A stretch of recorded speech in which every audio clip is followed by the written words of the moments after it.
Oli ku There is Still Hope channel y'essuubi. Kale gwe nali ku mukutu gwa There is Still Hope twagala nnyo ali mu ggwanga Uganda n'awali mutala amayanja webale kubanga ate otugoberera. Mukama nkwebaza olwaleero kubanga otukumye nga tukyali balamu, atukuwa ekitiibwa n'amatembo. Mwoyo omutukuvu ajjanga ofuge okuyita mu Kristo Yesu omwana wa Katonda omulamu tusabidde.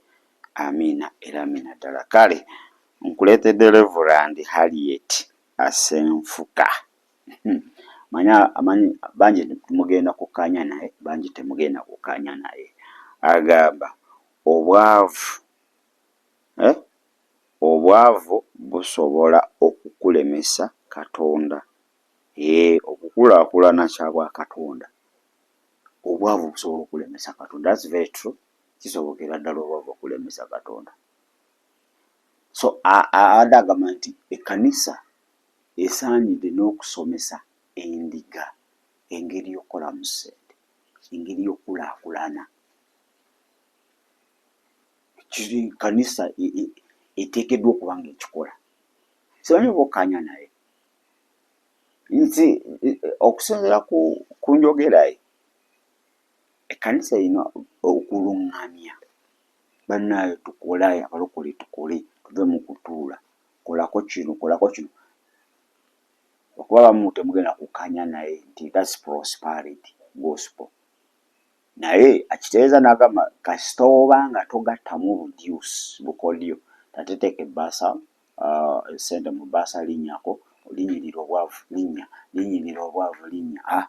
Ekyakigaanyi agambye nedda. Naye okuyita abooluganda baga bannaaye leero tugenda tulina omusomo gwa kukola, kukulaakulana nga ffe abaana ba Katonda.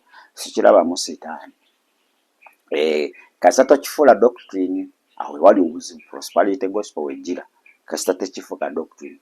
Naye kankubuulire, obwavu busobola okulemesa Katonda. That's very true. Osobola okuwakana oba osobola okukkiriza. Obwavu busobola okulemesa Katonda. Oyo agamba nti Bayibuli egamba Matayo 5:6 abaavu mu mwoyo kubanga obwakabaka bwa Katonda bwe bwabwe. Kale kasooke kuwe Reverend Harriet alisobola okuba nga tweyongerayo. Enjiri erina okubuulirwa amakanisa. Kati kambabuulire, osanga ekkanisa ng'ebuulira ku kwenenya, banange twenenye, tukube embuto wansi, tulina ebibi, twayonoona, naye ng'obwavu obubaliko. Ekkanisa eteekwa okuba nga byonna ebisoma. Mukama yeebazibwe. Enjiri y'okukulaakulana yeetaagisiza ddala mu kkanisa kubanga omuntu omulokole bw'anaabeera omwavu, obwavu busobolera ddala okulemesa Katonda. Kyovola nti omuntu abeera mu kkanisa ayogeza maanyi, haleluya,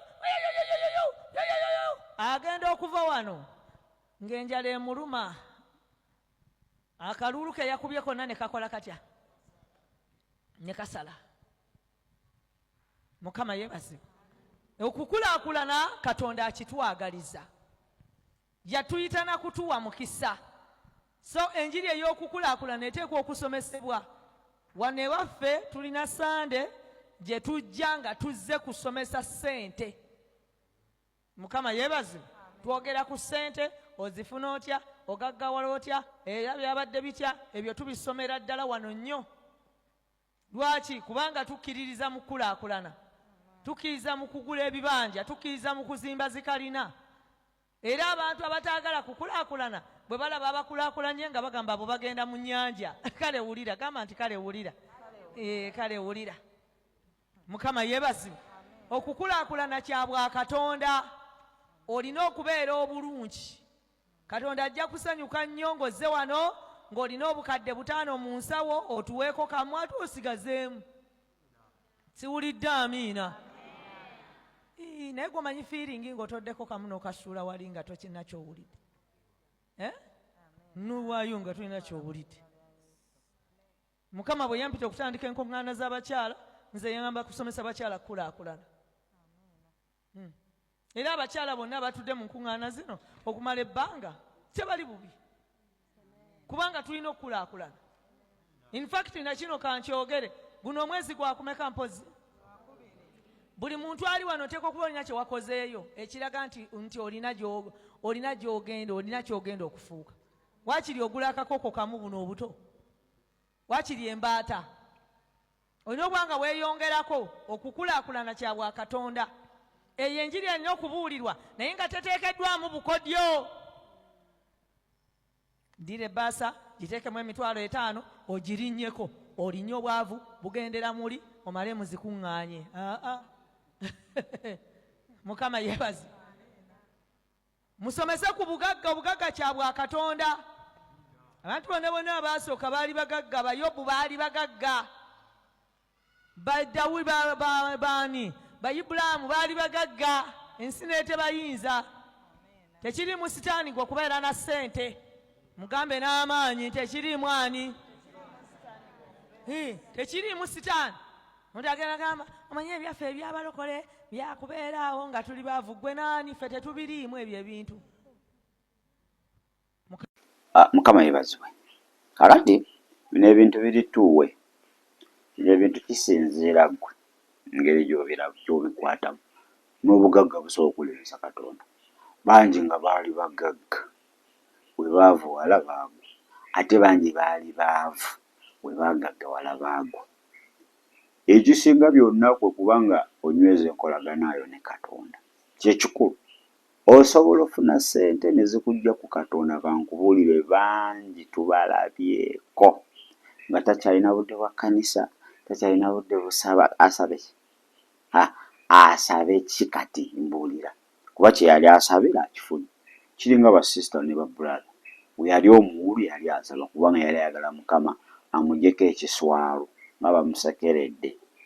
We yafuna omusajja, kati omusajja yeggolodde ne ku kyaki takyalina budde, wadde abamu abasajja be babalemesa, naye ate waliwo abamu nga tebali abalemesa naye nga Kyaggwa yatuuka e Kanani ye jalooza, kumbe ali Harani, tatuukangako Kanani.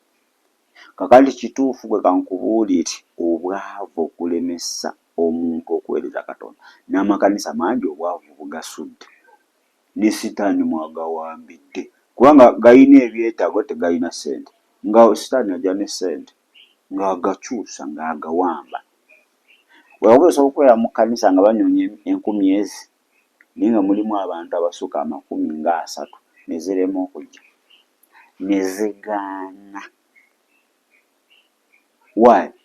Kubanga abasumba abamu bakugamba keera ku kyaki, keera ku makya ojje weegayirire Mukama. Mukama amanyi ebyo yajja kuba atali kubo.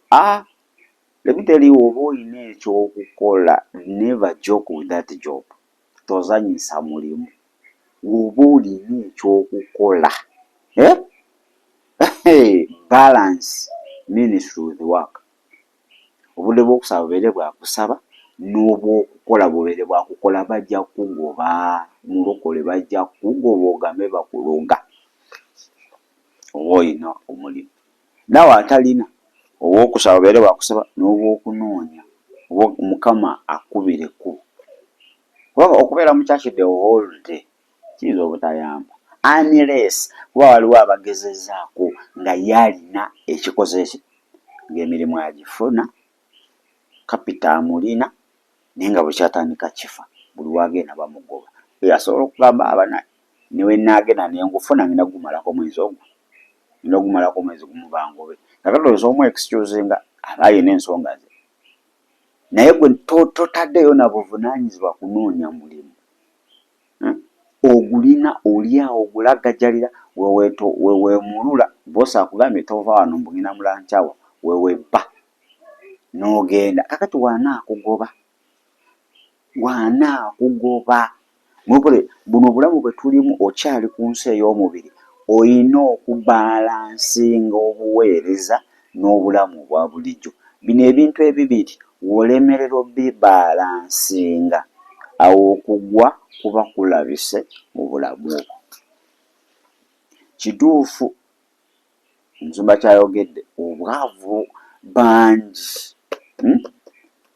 Sitaani yasooka n'okuwa amagezi amafu, n'ogenda neweeraguzaako, n'oba basala tezikola oba biki n'ogezaako, ate bukuleetera waasiwaasi obwavu, bukuleetera entondo, bukuleetera waasiwaasi, buli awo obujulizi nga Mukama alina byakoze ebinene n'onyiiga n'ogamba oyo alimba, abo bapanga obujulizi, tekisoboka. Okitegedde, bukuleetera limitations, bukuba okukkiriza oba tokyalina wadde kukkiriza obwavu. Kale ate obugagga nabwo bukuleetera okulowooza nti Katonda taliiyo, okoze mu maanyi go. Okoze mu maanyi go, teweetaaga nnyo Katonda, ssente kyekikulu. So bino ebintu, it's all about balancing. It's all about balancing. Wazikuwa inamukaabya mugaye Mukama nyamba ssente zino zireme kunfuga. Oba oli muwavu mugambe Mukama nyamba nve muwavu buno nneme kugwa. Naye ogamba nti abavu wenfuna ssente nsobola kuva Katonda. Mukama Katonda wange bangi baabisaba ne bava mu bwavu ne bava ne mu Katonda. Very possible.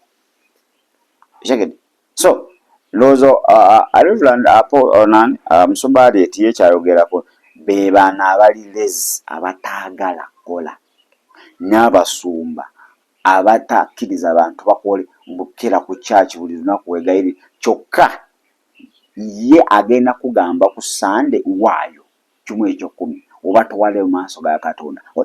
Okitegeera? So this is all about balancing. Ekyokubiri, it's all about your relationship with God. Mukama akugamba ki? Waba agamba kukola, Mukama agamba kola. Pastor ne wagamba togenda genda. Obey God. Kubanga y'omu yagenda okukuba nga towaayo. Ejja kuteeka mu kategole zaabo. Okitegeera? Kanisa ejja kuba yeetaaga kino. Olaba otuuka ku kanisa nga kuliko abavubuka n'abawala bali okubatudde. Naye ate kanisa nebeera nga n'amasannyalaze bagasazeeko oba gaweddeko nga terina ssente. Naye abawala abo n'abavubuka negamba kakati emirimu wadde gikyabuze tukole ki nti tufune wano fulampeni yaffe tusike n'amawogo. Tuteeke wano omudaala gwa capati. Mutobavaamu ssente z'amasannyalaze. Naye tulina abawala ku kanisa bakeera kumyusa mimwa, kwekolako, kuwanvu ya njala, nakwata ka Bayibuli ke n'atuula awo. Mukama asobola oleeta ow'emmotoka. Mukama teri kimulema, bw'asobola okujja omuntu yenna eyo w'emmotoka ye n'amudirectinga ku kanisa eyo neyeesangirawo kisisita. Kisoboka. Katonda talemererwa, buli kimu akola ki? Akisobola. Tera okulaba waliwo kiprogramu kiri ku bukedde okwo nali ntera okiraba ekyabanoonya. Njagala omusajja nga yazimba n'omugamba kati gwe n'omuzigo ddaba olumu ekulemye osula wa mukwano gwo. What have you done? Osooka oyagala ow'emmotoka gw'okozeewo ki? Gw'okozeewo ki nga gwe? So ekyaddala Musumba kyayogerako nti ekkanisa ezimu ze zikonyeza. That's very true. Ekkanisa ezimu ze zikonyeza abalokole. Ffe tuli ku ggulu, bino byansi tebirina makulu. Ng'okyali ku nsi kuno oyagala toyagala ssente ozeetaaga. Ogasaaga n'okusaaga ozeetaaga. Babulaza bali kukyali bagamba jana tugende tukoote, jana tugende tukole kino. N'agaana abagenze badde olweggulo mwana sooka onguleyo ka Rolex anti nyakusiibulukuka. Weebato gye bali. Okitegedde? So ekkanisa ezimu ze zikonyeza. Kibulaza ne kyebaka mu kyaki mwezi pasita wadde okubuuzaako naga naye ggwe olunaku nkusanga wano. What do you do? Gw'otali nti oba olina embeera gy'oyitamu ekuforcing okubeera wano. What do you do here? So ekkanisa tubeere responsible nga tuyamba abantu okukulaakulana mu nsi ey'omwoyo, okuba nga bazimba enkolagana ne Katonda, okuba nga batambulira mu kkubo ettuufu okusikira obulamu obutaggwawo. Tubayambe ne wano mu byenfuna oba mu bulamu obwa bulijjo nabwo bukyuke. Otherwise buno obulamu obwa bulijjo busobola okulemesa omuntu. Kuba ojagamba nze siri ku bya ssente, nze nkukolerera ggula ndoda kugobe. Abaana babagobe. Sitani awo wagenda otandika okukuba obwama. Wano mukisa kujja kwekaza wiiki emu bbiri naye kigende mu mwaka olabe. Nga bakusuza omukwano gwo n'akusuza n'akugoba n'oli. So mwabaganda omulumba mumulumbe ku lwammwe ngaawe prosperity gospel biki nedda naye akugambye kasatefu ka doctrine n'obeeraawo noteekamu obukodyo nedda naye kasooba ng'ogaba naye tukole kuba ne Yesu yali mukozi. God is a worker, Katonda mukozi, okitegeera? So this is a good idea. Ekituufu obwavu busobola okujja ku Katonda naye ate n'obugagga busobola okujja ku Katonda.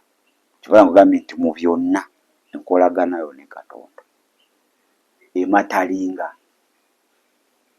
Kale mu bisala by'eddembe ojja kusomako Zabbuli ey'ekumi olunyiriri lwa 23 osomeko engero 10 n'olunyiriri olwokuna osomeko era engero 13-14 ojja genda maaso osomeko ekyamateeka olwokubiri 8-14 Basosolonika ekyokubiri 3:10 agamba if anyone is not willing to work let him not eat. Taagala kola n'okulya talya.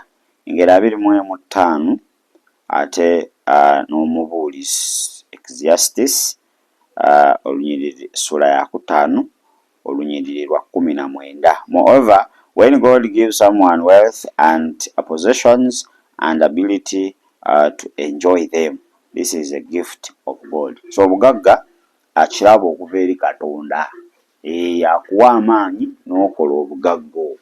So Mukama nsuubira ayogeddeko naawe era ofunyemu ekyokuyiga. Tulina oweereza Katonda n'ebyaffe byonna nga wotwalidde ne ssente, okitegedde? So ndabika abantu obwavu nga bubamezezza entondo ate ndabako abantu obugagga nga tebubawa budde na Katonda. So enkolagana kintu kikulu nnyo. Mukama nkwebaza olwaleero era nsabira buli ssekino Mukama abo abayita mu mbeera ey'okunyigirizibwa mu byenfuna Mukama okube ku lwatali kubo, osumulule emikono gyabwe, oba omukisa emirimu gy'emikono gyabwe. Abo abatalina Mukama batemereko basobole okuba nga ate bafuna mu linnya lya Yesu Kristo Omwana wa Katonda omulamu. Mukama wonna twali tukuvuddeko olw'embeera netwemulugunya otusaasire. Naffe abakuvuddeko lwakuba tufunye ssente tetukyalina buddebo, Mukama otusaasire. Tunaze n'omusaayi gwo tutukuze okuyita mu Kristo Yesu Omwana wa Katonda omulamu. Amiina. Gamba Yesu nkwebaza olwaleero, nkuwa obulamu bwange obeera omulokozi era Mukama waabwo, saasira obutali butuukirivu bwange. Naze n'omusaayi gwo ntukuze mu Kristo Yesu Omwana wa Katonda omulamu. Olwaleero njatula nti ndokose. Amiina. Kasolokoka ajja kuluŋŋamya. Obugagga tebusobola kujja ku Yesu, ate n'obwavu bw'oli mu saa zino si bwa lubeerera ajja bukujjamu. Wekkiriza omuwa obulamu bwo abufuge abeere Mukama waabwe era omulokozi akuluŋŋamye. Byonna bijja kubeera tereere ng'ennyindo y'ente. Kaneetolemu Katonda nkomawo bingi bye tugenda okuba nga ate twogerako. Shalom. Weebale kulaba There is Still Hope. Okumanya ebisingawo tukubire ku 0752 34 14 47 oba ku 0761 08 83 15. Osobola n'otufuna ku email eya tshitv74@gmail.com. Eno ye There is Still Hope, channel y'essuubi.